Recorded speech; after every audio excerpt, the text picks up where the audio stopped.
लगाऊंगा, वहां law and order ठीक हो, सबसे पहले कानून व्यवस्था ठीक हो, इंफ्रास्ट्रक्चर अच्छा हो, मैं कहीं भी हमारा माल जाना है, लेके आना है, सड़कें अच्छी हो।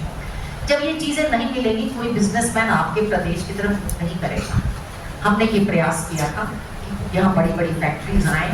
आपको बताते हुए मुझे ये दुख होता है कि एशियन पेंट्स का एक प्लांट लगा था, they had promised 3 more plants, but after they saw the law and order situation deteriorate in the state, they refused. दोबारा कोई प्लांट नहीं लगाया, क्योंकि हमारी सरकार जाने के बाद यहाँ कानून व्यवस्था ठप हो गई, उन्होंने आने से मना कर दिया।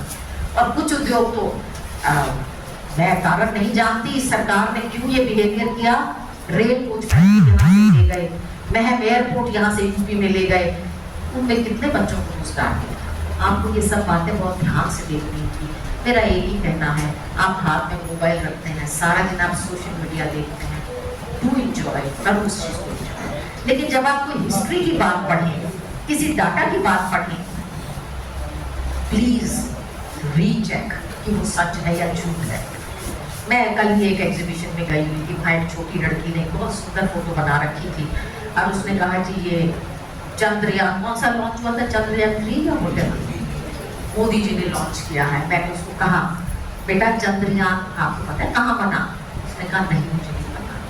तो मैंने कहा आपको ये किसने बताया? मोदी जी ने लॉन्च किया। वो हमारे प्रधानमंत्री हैं, आदर में मान के योग्य हैं, लेकिन उन्होंने लॉन्च कर दिया, आपको ये किसने बताया? उसने कहा मुझे मीडिया से पता लगा है। मैंने कहा आपको पता है ये इसरो में बनते हैं? उसको नहीं पता था। यहाँ इतने बच्चे बैठे, कोई मुझे बताएगा इसरो की स्थापना 1969 और 1969 में हुई, और कितने साल वहां बैठे वैज्ञानिकों ने मेहनत की। And when was the Chandrayaan 1 launched? 19 और दूसरा फिर लॉन्च हुआ, अब ये तीसरा लॉन्च हुआ है। उसके लिए अगर कोई भी राजनीतिक पद पे बैठा हो व्यक्ति पूरा श्रेय दे, चाहे मैं ही क्यों ना, वो गलत है।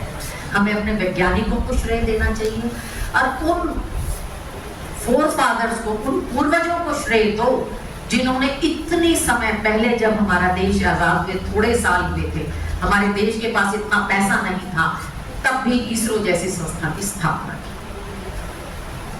आपको पता है भाभा एटॉमिक इंस्टीट्यूट कब, when was it founded? Bhabha atomic research institute 1950 में।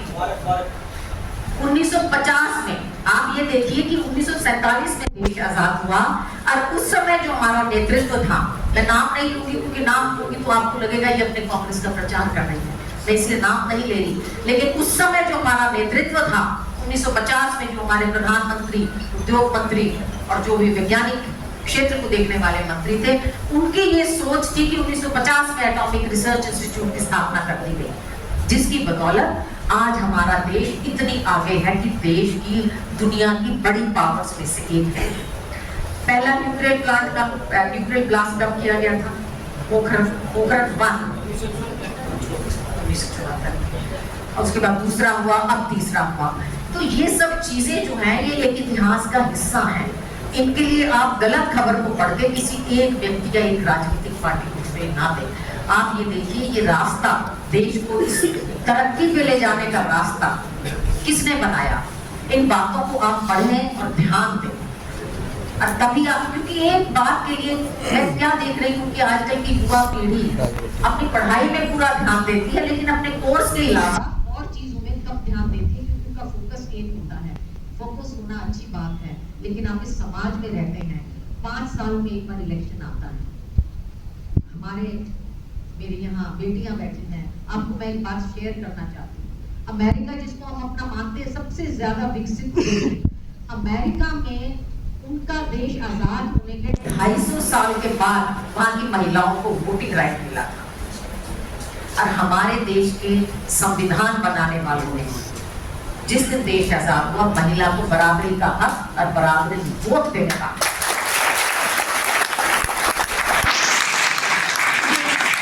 मुझे इस बात का भी गर्व है कि उस संविधान सभा में मेरे ससुर एक मेंबर थे, हरियाणा के एकमात्र सदस्य हरियाणा से।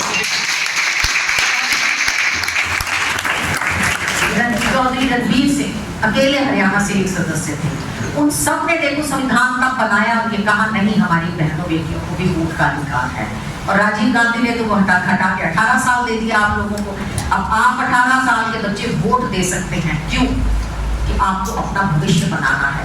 जो आदमी 60-65 मेरी तरह 70 का पार कर गया, उसको अपनी जिंदगी में बहुत कम अचीव करना है, बहुत कम इच्छाएं बची हैं उसके लिए। लेकिन आपका भविष्य है, ये आपके भविष्य की लड़ाई है। हम आपके भविष्य की लड़ाई में आपके कंधे के साथ कंधा मिलाकर लड़ने के लिए तैयार हैं और आगे आप लीड लीजिए। ये आने वाला इलेक्शन आपका भविष्य तय करेगा कि आप हरियाणा में और देश में कैसी सरकार चाहते हैं। मैं देख रही थी यहाँ जॉइन इंडियन नेवी डिफेंस की, मैं नहीं जानती कि ये अग्निवीर क्या है। मैं तो ये जानती हूँ, मेरे पास जो जवान बच्चे आते हैं कहते हैं एकमात्र हमारा रोजगार का जरिया था वो अग्निवीर के जरिए, वो भी खत्म कर दिया। मैंने उनसे कहा आप अकेले नहीं हो, केवल अग्निवीर ही 4 साल की नहीं है, जो कौशल निगम लेके आए हैं वो भी ठेके की नौकरी की जैसी है। कौशल निगम के जरिए रिजर्वेशन खत्म, मेरिट खत्म, नौकरी में कोई आपको कभी भी इंक्रीमेंट नहीं, कोई प्रमोशन नहीं, जब दिल आया आपको हटा दिया, किसी और को लगा। ये कौशल निगम है। बस ये इसकी 4 करी। कौशल निगम क्या है? मैं मानती हूँ कौशल निगम के 4 नियम हैं। मेरिट नहीं देखेंगे, रिजर्वेशन नहीं देखेंगे, कभी भी बढ़ोतरी तनख्वाह में नहीं करेंगे, जब हमारा दिल आएगा उठा के हटा देंगे। तो ऐसी सरकारें, ऐसी सोच रखने वाली सरकारें जिनको युवा के भविष्य की चिंता नहीं है, आपको फैसला लेना है। आपके फैसले के साथ हम चलेंगे, पर ये लड़ाई आपको लड़नी पड़ेगी। हम बुढ़ों के लड़ने से हम नहीं जीत सकते जब तक हमारे साथ ये युवा शक्ति नहीं जुड़ेगी। आप मुझे यहाँ वायदा दें कि आज के बाद आप हर दिन सच्चाई को जानेंगे, परखेंगे, पढ़ेंगे और आने वाली लड़ाई में आप आगे चले, हम आपके साथ हैं। ये जो पार्लियामेंट का इलेक्शन होने वाला है, ये आपके भविष्य का एक रास्ता बनाएगा कि आप किस व्यक्ति को अपना वोट देते हैं, वो आपके भविष्य के बारे में सोचता है या नहीं। मैं ऐसी उम्मीद रखूंगा।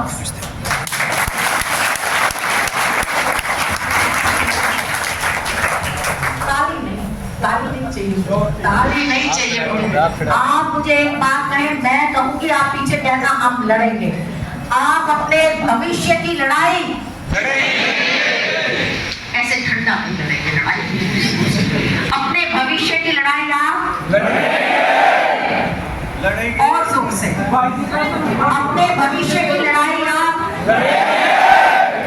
और मेरी बहनें, मेरी बेटियां, छोटी छोटी मेरी बच्चियां, इनके मान सम्मान की लड़ाई दोनों हाथ से ऊपर करके कहना, हम लड़ेंगे। जहाँ मेरी बेटियां सुरक्षित हो, हमें ऐसा प्रदेश चाहिए। जहाँ इन युवा चेहरों पे हमेशा हंसी हो, हमें वो प्रदेश चाहिए। जहाँ हमारे देश में नशा खत्म हो जाए, हमें वो प्रदेश चाहिए। जहाँ हमारे खिलाड़ियों का मान सम्मान हो, हमारी महिला खिलाड़ियों को दिल्ली की सड़क पे पुलिस के जूतों से ना पीटा जाए, हमें ऐसा प्रदेश चाहिए, हमें ऐसा देश चाहिए, हमें ऐसी सरकार चाहिए। हमें ऐसी सरकार हरगिज नहीं चाहिए कि चाहे कंप्यूटर टीचर मांग लेके जाएं, चाहे मेरी आंगनवाड़ी की बहनें मांग लेके जाएं, पहले उनके ऊपर पानी की बौछार ठंड में करी गई, डंडों से उनको पीटा गया। हमें ऐसे ही अत्याचारी और दमनकारी सरकार नहीं चाहिए। हमें ऐसी सरकार चाहिए जो हर एक की बात को सुने, हर एक की बात को सहानुभूति से समझे और उसका कोई ना कोई जायज हल निकाले। मेरी आपसे फिर से आखिरी बात यही रिक्वेस्ट है, केवल और केवल सोशल मीडिया पे पड़ी हुई बातों पे यकीन ना करें, केवल और केवल टीवी पे दिखाई हुई बातों पे यकीन ना करें। आपको भगवान ने बहुत विलक्षण बुद्धि दी है, उसका इस्तेमाल कीजिए, उनको कंफर्म कीजिए। Go back into the history, find the truth and stand with the truth and you will win. Thank you.